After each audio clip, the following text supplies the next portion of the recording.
Solo leveling episode number 3। Episode शुरू करने से पहले इस वीडियो को लाइक कीजिए, नए हो तो हमारे इस चैनल को सब्सक्राइब कीजिए। तो चलिए शुरू करते हैं इसका एपिसोड नंबर 3। एपिसोड के शुरुआत में हम जिन्हो को देखते हैं। वो काफी डरा हुआ था क्योंकि जिन्हो की शैडो आर्मी एक एक करके डंजन के सभी मॉन्स्टर को मार रही थी। वो कहता है, बॉस ये आखिर चीज है क्या? इस पर जिन्हो कहता है, हाँ मैंने ये तुम्हें पहले नहीं दिखाया ना, ये भी मेरी ही एक स्किल है और इसे समझाना थोड़ा सा मुश्किल है। दूसरी तरफ आयरन सभी को मारकर जोर जोर से चिल्ला रहा था। तब जिन्हो उसे शांत करवा देता है और इस शैडो आर्मी जेम्स कलेक्ट करना शुरू कर देते हैं। जिन्हो कहता है, अब तुम ये काम भी मुझसे मत छीन लो, कम से कम मुझे जेम्स तो कलेक्ट करने दो। तब एक सोल्जर आकर जिन्हो को जेम्स देता है, जिसके बाद वो उसे शुक्रिया कहता है। दूसरी तरफ हम एक शिप को देखते हैं जिस शिप की हालत बहुत ही खराब हो चुकी थी और वहाँ के सभी सोल्जर ढेर हो चुके थे और एक सोल्जर ही बचा था जो काफी ज्यादा डरा हुआ था। और तभी हम एक आदमी को देखते हैं जो दिखने में बहुत ही ताकतवर लग रहा था। वो डरा हुआ सैनिक उस आदमी को देखकर उसे एक मैजिकल बीस्ट समझ लेता है, लेकिन वो उसे बताता है कि मैं कोई मैजिकल बीस्ट नहीं बल्कि एक इंसान हूँ।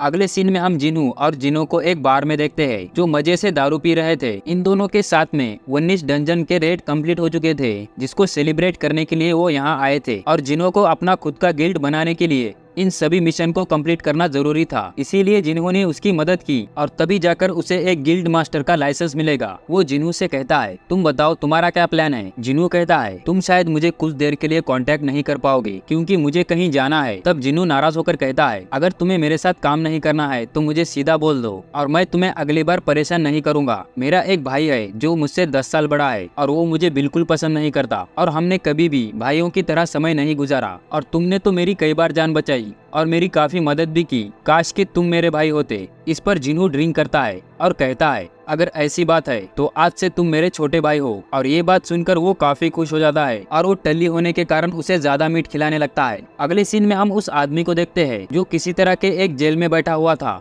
और वहाँ के सिक्योरिटी गार्ड उसके बारे में बात करने लगते हैं कि ये कोई एक फॉरेन का हंटर है। इसने कहा कि ये 10 साल पहले एक गेट के अंदर बंद हो गया था और तभी से ये वहाँ पर फंस गया था और अभी रिसेंटली यूनाइटेड स्टेट के पास एक गेट ओपन हुआ था और वहीं से ये बाहर निकला और तो और इसे इंग्लिश भी बोलना नहीं आता और ऐसा हो सकता है कि ये कोई मैजिकल बीस्ट हो जो इंसान का रूप ले रखा हो और इसीलिए हमने एक एस रैंक हंटर को यहाँ बुलाया है और वो हंटर को हम देखते हैं जो डोंगसुक होता है। आगे हम उस आदमी का नाम पता चलता है जो है संग इल हॉन। थोड़ी देर बाद हम जिन्हो को देखते हैं जो तैयार होकर कहीं जा रहा हुआ होता है और तभी जिना उससे कहती है, तुम कहाँ जा रहे हो? इस पर जिन्हो कहता है, मैं एक हफ्ते के लिए ट्रिप पर जा रहा हूँ। जिना कहती है, तुम किसके साथ जा रहे हो और तुमने मुझे बताया क्यों नहीं कि तुम्हारी एक गर्लफ्रेंड है? इस पर जिन्हो कहता है, नहीं मैं अपने दोस्त के साथ जा रहा हूँ और वो ये कहकर वहाँ से निकल जाता है। थोड़ी देर बाद हम जिन्हो को एक बड़े से दरवाजे के सामने खड़ा हुआ देखते हैं और ये वही डंजन है जहाँ पर जिन्हो ने सेरेबरस से लड़ाई की थी और तब उसका लेवल 20 था और अभी उसका लेवल उस टाइम से 3 गुना ज्यादा बढ़ चुका है। और फिर वो उस बड़े से गेट को खोल देता है।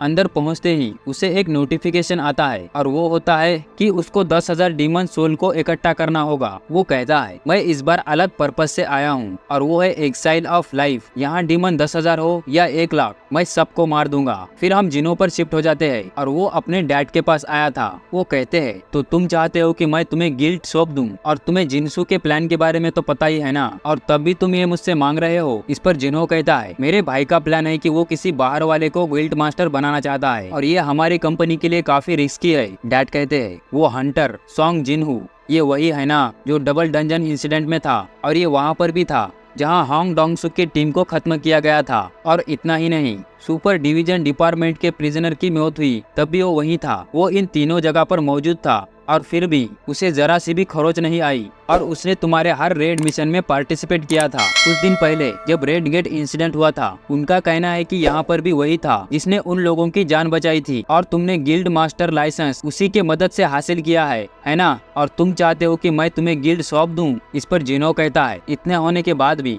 मैं चाहता हूँ कि तुम मुझे यूजिन गिल्ड सौंप दो। इस पर वो कहते हैं, समझ गया, मैं तुम्हें एक मौका जरूर दूंगा, लेकिन मेरी एक शर्त है। रेड गेट इंसिडेंट के बाद मैंने सुना है कि व्हाइट टाइगर गिल्ड के कुछ मेंबर संग जिन्हो को अपने गिल्ड में शामिल करना चाहते हैं और मैं चाहता हूँ कि तुम उसे अपने गिल्ड में शामिल कर लो। क्या तुम ये कर पाओगे? इस पर वो कहता है, हाँ बिल्कुल। डैड कहते हैं कि मुझे तुमसे यही उम्मीद थी। थोड़ी देर बाद हम जिन्हो को देखते हैं। उसने बहुत सारे डीमन को अब तक खत्म कर दिया था और वो नोटिस करता है कि वो इन लोगों के शैडो को एक्सट्रैक्ट नहीं कर सकता और तब उसे एक गेट पास मिलता है अपर फ्लोर पर जाने का और ये डंजन काफी बड़ा था और गेट तक जाने का रास्ता भी काफी दूर था। इसीलिए वो आइस बियर वाले बॉस को समन करता है और वो उसके ऊपर बैठकर गेट की तरफ जाने लगता है। और तभी सामने बहुत सारे मॉन्स्टर आ जाते हैं, लेकिन वो आइस बियर बहुत पावरफुल था। वो इन सभी मॉन्स्टर को मारते हुए आगे बढ़ने लगता है और इसकी ये पावर्स देखकर जिनू इम्प्रेस हो जाता है और उसे टैंक नाम देता है। अगले सीन में हम चा हेन को देखते हैं जो स्विमिंग कर रही थी। उसकी खूबसूरती को देखकर लड़कियां भी इम्प्रेस हो जाती है। चौ ही वो बात याद करती है जो बात चॉ जॉय इनसे हुई थी। वो कहती है,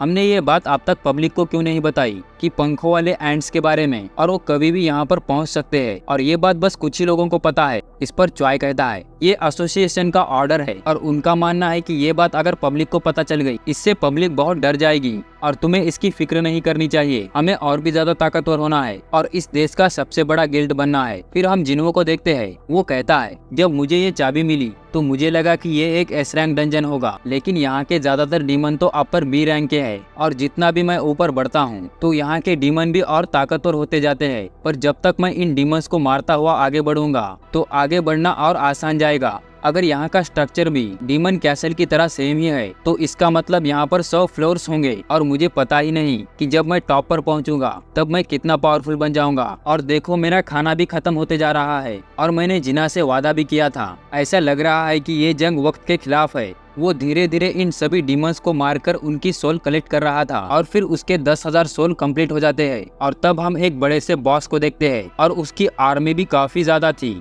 जिन्हो अपनी शैडो आर्मी समन करता है। इस डीमन का नाम औरेकस वल्कान होता है जो लोअर फ्लोर का बॉस था। जिन्हो अब 49 फ्लोर पर है और इसको मारने के बाद ही वो 50वें फ्लोर पर जा सकता है। अगले सीन में हम व्हाइट टाइगर गिल्ड के 2 मेंबर को देखते हैं जो जिन्हो को अप्रोच करने के लिए यहाँ आए थे, लेकिन जिन्हो तो घर पर नहीं था। उसकी बहन से उसे पता चलता है कि वो तो ट्रिप पे चला गया। वो आदमी कहता है उसने किसी भी रेड मिशन में हिस्सा नहीं लिया और उसने अब तक बॉर्डर भी क्रॉस नहीं किया और उसकी आखिरी लोकेशन अर्बन एरिया में ट्रैक की गई है। लड़की कहती है कि तुम्हें ये सब कैसे पता। इस पर वो कहता है, यही तो मेरा काम है। इधर जिनू सभी से कहता है, बॉस को मेरे लिए छोड़ना और तुम बाकी सैनिक को खत्म कर दो। फिर जिनू की शैडो आर्मी एक एक कर सभी मॉन्स्टर को खत्म करना शुरू कर देती है। जिनू कहता है कि उसके नंबर ऑफ सोल्जर्स और उनकी इंटेलिजेंस काफी बढ़ चुकी है और तो और उनकी मैजिक पावर भी बढ़ चुकी है। आगे वो कहता है, बाय द वे, ये मोटा वहाँ कब तक बैठा रहेगा, ये मुझ पर हमला क्यों नहीं कर रहा। और तभी वो अचानक गायब हो जाता है और वो इग्रिस पर अटैक करने जाता है। जिन्हो गुस्से में आकर उसे जोर से पंच मारता है जिससे वो काफी दूर जाकर गिरता है। तब जिन्हो सोचता है, क्या मैंने ज्यादा पॉइंट स्ट्रेंथ में खर्च कर दिए। और तभी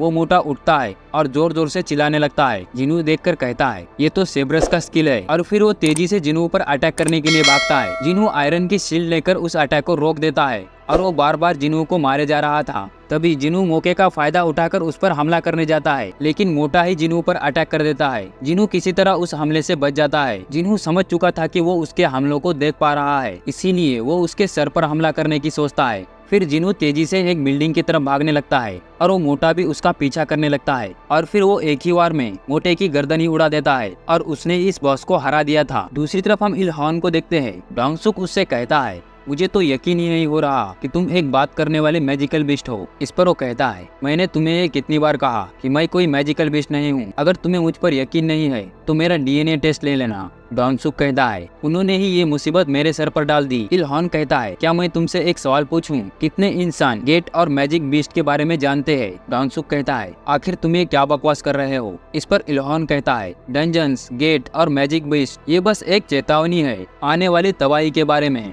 डोंगसुक कहता है, कौन सी तबाही? इल्हान कहता है, सबसे बड़ी तबाही। मेरा गोल बस एक ही है कि उस तबाही को रोके रखना। डोंगसुक कहता है, तुम अपनी बकवास बंद करो। तुम जानते भी हो इस दुनिया में कितने ज्यादा हंटर्स मौजूद है। अगर तुम उन सभी को एक जगह कर लो। इस पर इल्हान कहता है, कितने भी लोगों को इकट्ठा कर लो, तुम उस ताकत का सामना नहीं कर पाओगे। उन सभी को खत्म कर दिया जाएगा। वैसे हाँ, तुम्हारे अंदर भी कुछ ताकत है। इस पर यह बात सुनकर डोंगसुक चिढ़ जाता है। वो कहता है, एक मैजिकल बीस्ट जिसका इंसानों जैसा नाम है और तुम्हारी एक पत्नी और 2 बच्चे भी है, क्या तुम्हें अब भी अपने बेटे का नाम याद है? तब वो जिन्हू कहता है, हाँ, ये अपने जिन्हू का बाप ही है। वैसे तुम्हारे अंदर इतना मर्डरस इंटेंट क्यों है? डोंगसुक कहता है कि मैं तुम्हारे किसी भी सवाल का जवाब नहीं दूंगा, पर मैं तुम्हें एक बात जरूर बताऊंगा। तुम्हारा बेटा पहले ही मर चुका है। अगर तुम्हें उससे कुछ आखिरी बार कहना है तो जहन्नुम में जाकर ही उससे कहना। दूसरी तरफ हम जिन्हो को देखते हैं जो अपनी आर्मी की मदद से सभी डीमन को मार चुका था। वो एक डीमन से कहता है, ये क्या? ये तो एक तरफा लड़ाई है। क्या तुम हमारी ताकत देखकर घबरा गए? तुमने ये कभी सोचा नहीं होगा। क्या इमॉर्टल मैजिक बीस्ट उन्हें भी डर लगता है? ये कहकर वो इसका गला काट देता है और इसी तरह उसने म्यूटस को हरा दिया था जो गाइड ऑफ सोल था। दूसरी तरफ हम उस शहर को देखते हैं जो बुरी तरह से जल रहा था। तब एक आदमी कहता है, मैंने तो बस सुना ही था जब एसरैक हंटर एक दूसरे के साथ लड़ते हैं तब उनकी ताकत से आसपास का एरिया तबाह हो जाता है। तो यह है तबाही का नजारा। और इतने अचानक पलक झपकते ही और देखो डोंगसुक भी हार गया। ये तो तबाही फैलने से पहले ही हार गया। यार जिन्हू का बाप तो बहुत ही ज्यादा ताकतवर है। दूसरी तरफ जिन्हू, उसका खाना पूरी तरह से खत्म हो चुका था और वो 75th फ्लोर तक पहुंच चुका था। आगे के फ्लोर पर जाने के लिए उसके पास और समय नहीं होता। अब बस 25 फ्लोर ही बचे थे। 50वें फ्लोर के बॉस को हराने पर उसे एक इयररिंग मिली, एक नेकलेस जो उस स्केलेटन बॉस से मिला। दोनों काफी इम्प्रेसिव इफेक्ट है। इसका मतलब एक और बॉस है। इसके अलावा उसे एक एवरेसेस ग्लास मिला है, वो काफी कमाल का है, लेकिन वो जिन्हू के किसी काम का नहीं, तो वो इसे किसी और को दे देगा। अगर ये मैजिक सोल्जर के पास होगा तो उनकी पावर डबल हो जाएगी। इसके अलावा उसे एक रैंडम लूट बॉक्स भी मिला है जो कर्स होने के कारण वो उसे हासिल नहीं कर सकता। इसके अलावा उसे एक चाबी भी मिली होती है, लेकिन इसकी कोई जानकारी नहीं होती। अब वर्ल्ड ट्री फ्रैगमेंट के लिए उसको पहला और दूसरा इंग्रेडिएंट मिल चुका था और उसे बस एक और आइटम मिलना बाकी था। इन तीनों को मिलाकर ही एलिक्सिर ऑफ लाइफ मिल जाएगा और एक और आइटम मिलने के बाद ही वो अपने माम को बचा सकता है। अगली बार वो जब यहाँ आएगा तो उसे जरूर हासिल करेगा। वो ये कहकर वहाँ से चले जाता है और फिर इसी के साथ ये एपिसोड यहीं खत्म हो जाता है। उम्मीद है आपको ये एपिसोड पसंद आया होगा। पसंद आए तो इस वीडियो को लाइक कीजिए, नए हो तो हमारे इस चैनल को सब्सक्राइब कीजिए। मिलते हैं जल्दी एक नए वीडियो में, तब तक आप हमारी दूसरी वीडियो देख सकते हो।